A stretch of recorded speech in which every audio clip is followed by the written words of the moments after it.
Everyone in Grace Fountain Church admired her. They called her Mama Deaconess.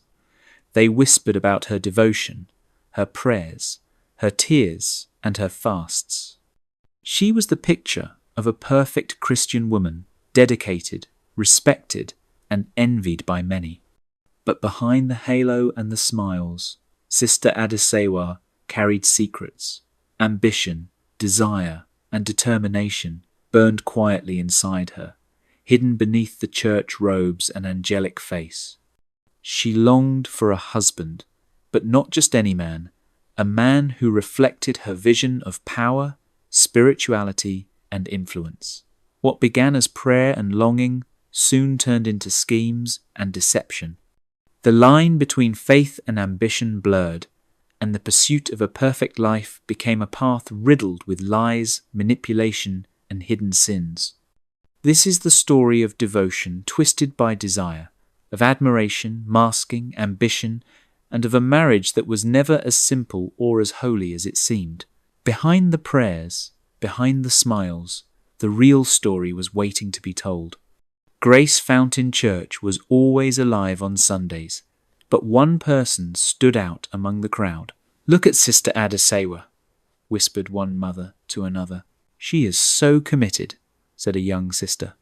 "God will surely bless her," added an elder. Adesewa smiled inwardly. She loved hearing those words. She came early, left late, and never missed a service. She prayed loudly, sometimes crying, and fasted longer than anyone else. "They see me," she thought. "They really see me." But Sunday evenings were always different. The church emptied, the singing stopped, and she walked into silence. No husband, no children, just quiet walls and a lonely house. She would stare at her reflection in the mirror and sigh. "God, when will it be my turn?" she whispered, her eyes glistening. Her friends sometimes teased her. "Mama Deaconess, why are you still single? You serve the Lord so well. Surely he has someone for you," they said. She smiled politely. "Amen," she replied, but her heart ached. At night, alone in her room, she prayed harder than ever. "Father, I've given you my heart. I serve you more than anyone. Why am I still waiting?" Even as she prayed, a small spark of determination grew inside her. She would not let life pass her by quietly. One day, her prayers would be answered. One day, she would have her own story, one everyone would admire. And for now, she would continue serving faithfully, smiling for the world, while quietly hoping, quietly planning for the husband who had not yet appeared. The church was buzzing one Sunday morning. Sister Adesewa stood at the front, organizing the ushers and helping the choir line up. The pastor cleared his throat and spoke. "Sister Adesewa, your dedication has not gone unnoticed. We are promoting you to senior deaconess," he announced. A round of applause filled the hall. Mothers nodded approvingly. Young sisters whispered in admiration. "Congratulations, Mama Deaconess," one sister said, embracing her. Adesewa forced a bright smile. Inside, her heart fluttered, not just from pride, but from longing. She had worked hard, served faithfully, and gained respect. Yet, her heart ached with one absence, a husband. Even as weddings were celebrated around her, she remained single. "Mama Deaconess, your own is next," a sister teased gently during tea after service. Adesewa smiled again, but the corners of her eyes betrayed her sadness. "Amen," she said softly. That night, in the quiet of her room, tears slipped down her cheeks. She knelt by her bed, hands pressed together. "I serve you more than anyone, Father," she whispered. "Why am I still alone? Why am I still waiting?" Her prayers had changed. They were no longer gentle requests, they were almost demands. She fasted longer, prayed harder, hoping to force an answer from heaven. Yet, each day that passed without a suitor made her heart more restless. One day, she promised herself, One day, God will send the right man, and when he does, I will be ready. Little did she know that right man was already walking into her life, but not in the way she imagined. Sister Adasewa had always been close to the pastor during services, but one afternoon he called her into his office. "Sister Adesewa," he said, looking at her over his glasses, "I need a personal assistant. Someone I can trust to help with schedules, correspondence, and church programs. I believe you are the right person." Her heart skipped a beat. "Thank you, Pastor. I will not disappoint you," she replied, trying to sound composed.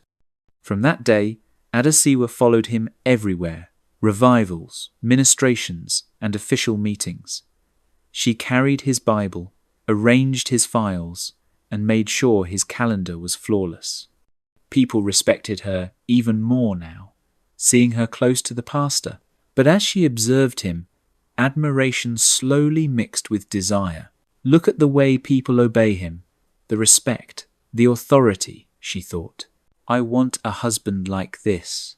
Someone strong, respected, spiritual. During one of the evening ministrations, she whispered softly to herself while arranging the chairs, "If only God could send me a man like him, someone wise, powerful, and devoted." Her attention to detail, her devotion, and her constant presence made people admire her even more. But behind her angelic smile, a new ambition had started to grow. She was no longer just waiting for a husband.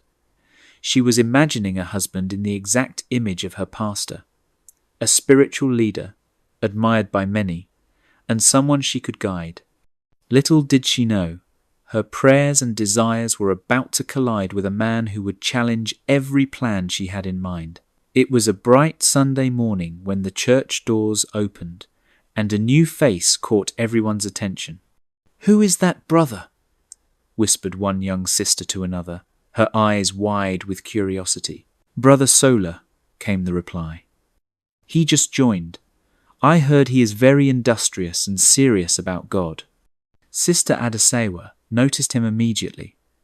There was something calm and assured in the way he walked, the way he greeted the elders, and the way he carried himself. Unlike others, he didn't flirt or try to impress anyone. He had a quiet strength that drew people in. Sisters whispered, smiled, and sent subtle glances, hoping for a sign of interest. But Brother Sola remained focused, offering polite nods and soft greetings. "I came to serve God," he said quietly when someone greeted him. Adasewa's heart raced. Finally, someone worth noticing, she thought. Someone strong, spiritual, and disciplined. That afternoon, she found herself standing closer to him during the service. "How are you spiritually?" she asked, smiling warmly. "I'm fine, Ma," he replied politely, his eyes calm and steady. Her pulse quickened. Every other sister seemed to fade away in her mind. She decided then and there, he will be mine. But Brother Sola gave nothing.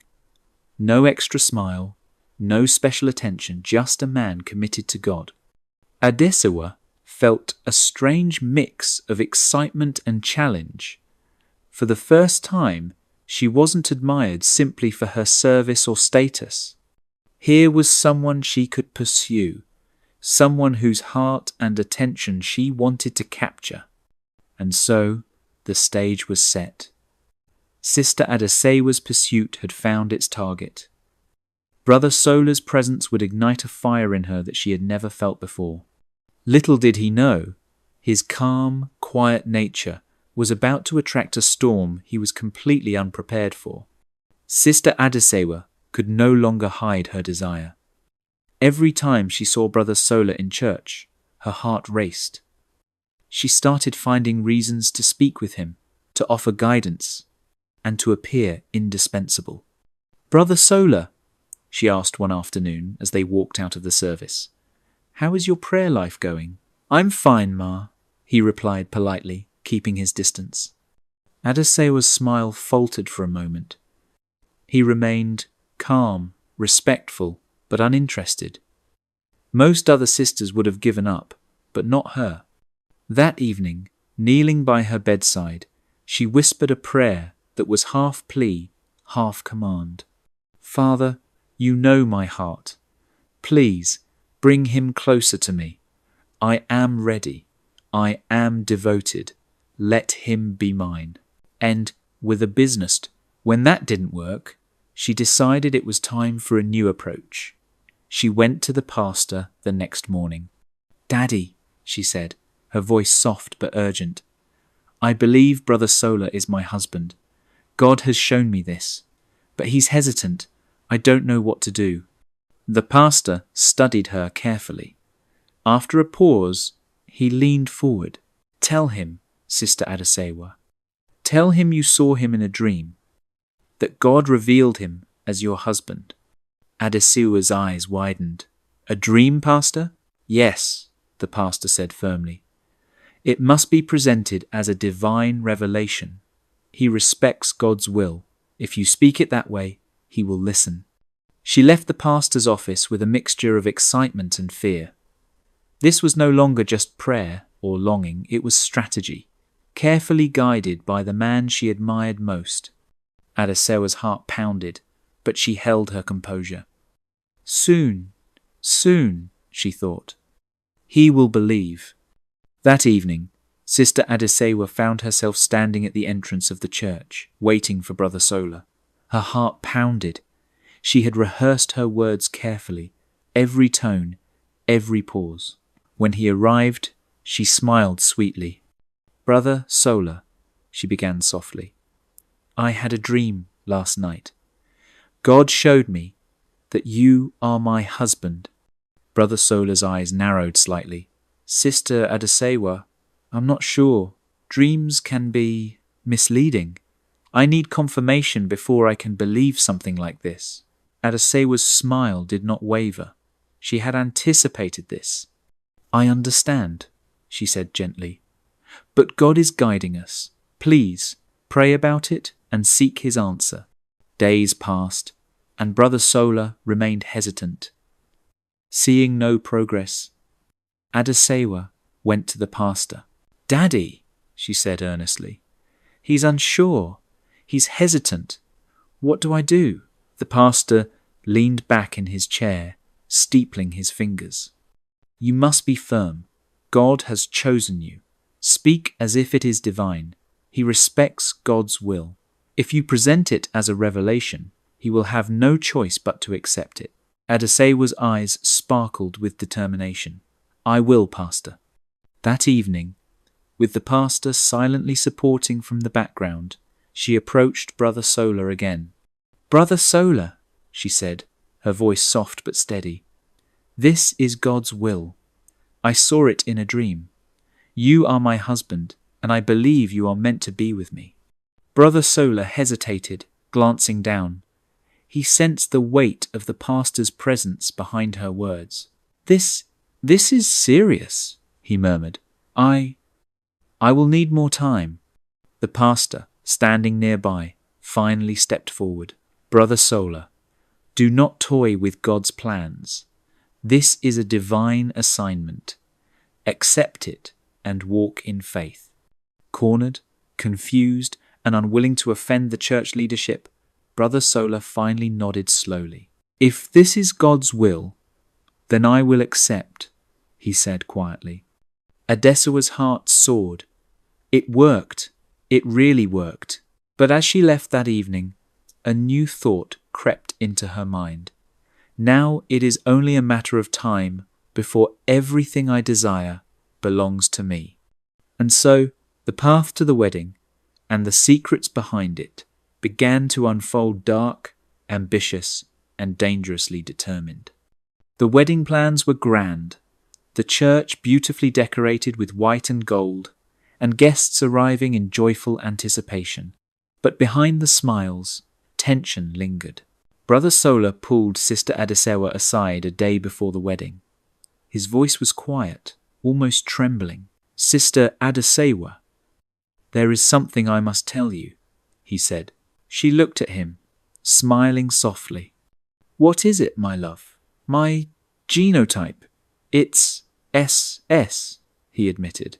I need you to know. It could affect our children. Adasewa froze, her mind racing. The pastor had known, yet never mentioned it. She glanced at him. He gave her a subtle nod.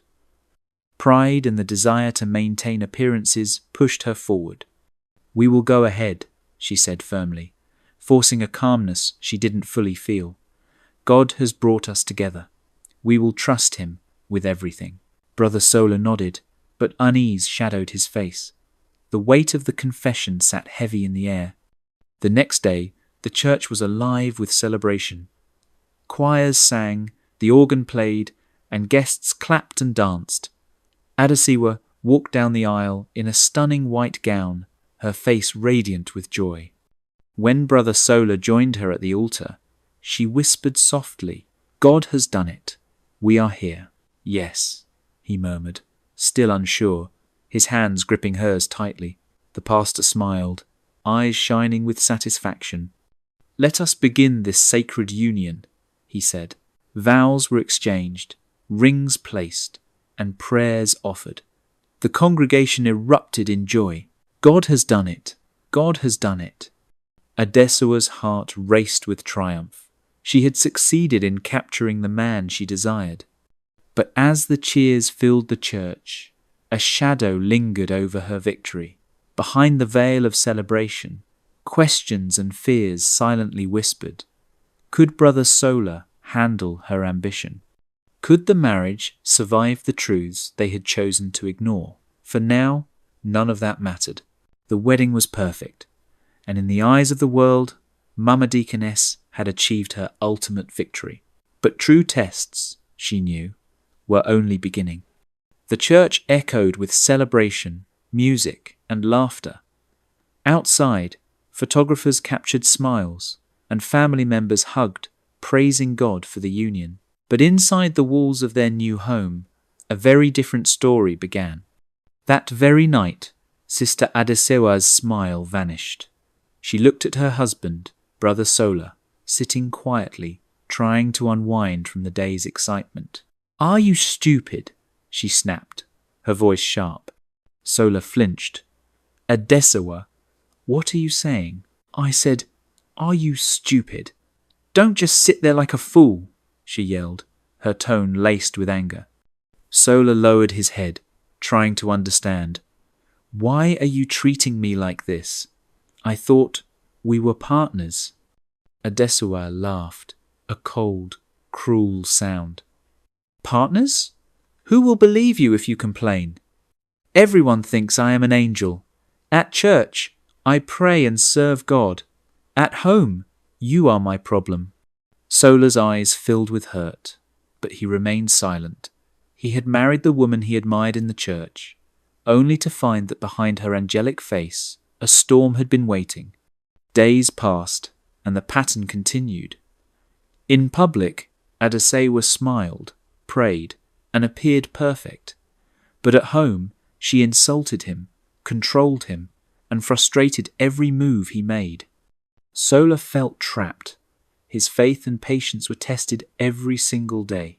One night, as he sat silently in the living room, he whispered to himself, why is this happening? I married the woman I loved, but who is she really? Adesewa, meanwhile, plotted quietly. She had achieved her goal marriage, but now she wanted more. She wanted power, control, and to maintain the image of perfection while bending her husband to her will. The honeymoon was over, and for Brother Sola, life with Mama Deaconess had just begun, a life of frustration, deception, and hidden struggles. 5 years passed, and the house that was once full of wedding joy had grown heavy with silence. Despite their prayers, no child came. Each month brought disappointment, and each passing year deepened the tension between them. You are the problem, Sola, Adesewa snapped one evening, her voice cutting through the quiet. I have served God faithfully, And yet you cannot even give me a child?" Sola lowered his head, pain written across his face. "Adesiwa, we will pray. God's time is perfect. I will not give up." "You will not give up?" she repeated, laughing bitterly. "I am not asking for patience. I am asking for results." Despite her harshness, Sola remained respectful, trying to maintain peace. But Adesewa's frustration grew. Every argument, every accusation, every cold glance became a weapon. And then, secretly, she returned to the pastor. What had started as guidance grew into something darker. She began visiting him more frequently under the pretense of church duties. Sin crept quietly into her life, hidden from the congregation but alive in the shadows. Her marriage became a battlefield. Brother Sola's heart was broken, his faith tested, and his patience worn thin. Late at night, he would whisper prayers for peace, for guidance, for a way to reach the woman he had married, the woman who now seemed like a stranger in her own home. But Adesewa's ambition and desire continued to grow. She had achieved her first goal, marriage, but the next step, the power over her husband and control of her own destiny, was only just beginning. The house was silent, but beneath the quiet, a storm was gathering, and when it broke, nothing would ever be the same. The church was buzzing with news. Whispered conversations turned into loud declarations. "Mama Deaconess is pregnant. God has finally blessed her. She's going to have a child after all these years." The congregation rejoiced, clapping, singing, and praising God.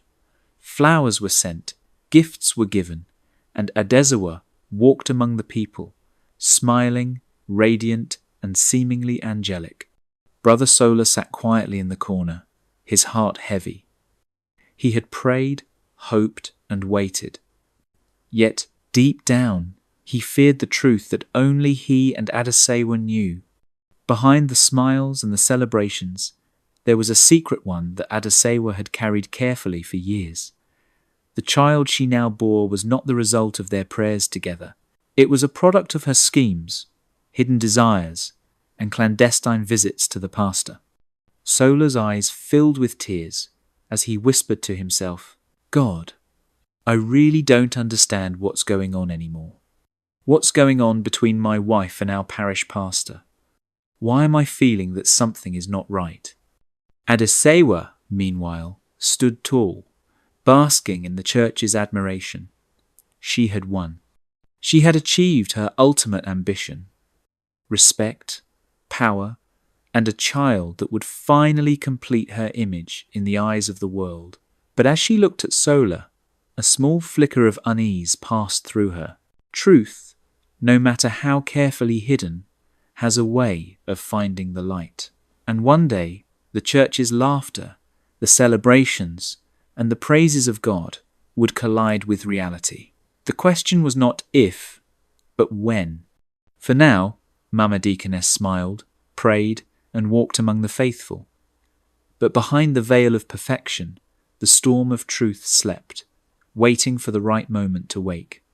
Mama Deaconess smiled, prayed, and walked among the faithful, the picture of perfection. The church cheered, her child was celebrated, and everyone believed her story was complete. But is it really over? Can ambition and secrets remain hidden forever? How long before the carefully woven lies unravel and the truth finally bursts into the light? Brother Sola's heart is heavy, the pastor's role is unclear, and the shadows of deception are growing stronger. What will happen when faith, love, and betrayal collide? Don't miss what comes next. Part 2 of Mama Deaconess promises to reveal the storm behind the smiles, the battles no one sees, and the consequences that could shake everything she has built. Watch out, the real story is only just beginning. Thanks for watching. Please don't forget to like, comment, and share this video with all your loved ones. Bye for now.